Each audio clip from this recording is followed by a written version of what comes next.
Hello guys, আমি সুস্মিতা চলে এসেছি আজকে একটা নতুন ব্লগ নিয়ে।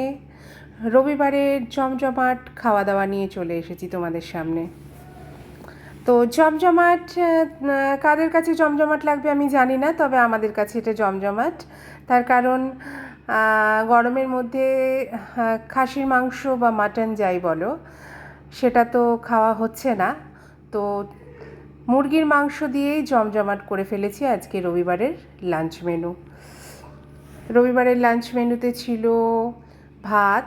ভাত তো থাকবেই, বাঙালি দুপুরবেলা ভাত চাই। তবে এখন অনেকেই আছে যারা নাকি ভাত খাওয়াটা একেবারেই বন্ধ করে দিয়েছে, কিন্তু আমাদের ভাতটা চলে, 12 মাসই দুপুর মানেই ভাতই চলে। তো আজকে এই যে দেখতে পাচ্ছ তোমরা, একটা বড়া দিয়ে তরকারি বানিয়েছিলাম। এটা হলো মুসুরির ডালের বড়া। মুসুরি ডালটাকে বেটে নিয়ে বড়া করে, আলু নয় কিন্তু এটা পেঁপে দিয়ে রসা বানিয়েছিলাম। আর হয়েছে চিংড়ি মাছের মালাইকারি, তবে গলদা চিংড়ি নয়, বাগদা চিংড়ির মালাইকারি।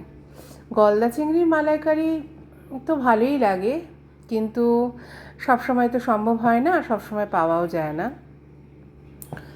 আর করেছিলাম একদম লাল লাল ঝাল চিকেনের ঝোল। যেহেতু গরম পড়ে গেছে সেহেতু কষা রসা কিচ্ছু না, তার কারণ গরমে একটুখানি হালকা পাতলা খাওয়াটাই ভালো। আর এই যে বড়ার তরকারিটা দেখছো, এটা তো ঘন ঘন হয়েই যায়, মশলা কিন্তু খুবই কম। এই যে মুরগির মাংস, একদম পাতলা ঝোল, চিকেনে লাল লাল পাতলা ঝোল, খুব বেশি মশলা কিন্তু দিইনি, আর হাতে মেখে রান্না করা।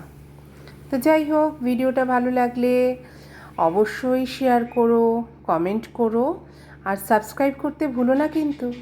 চলো, টাটা।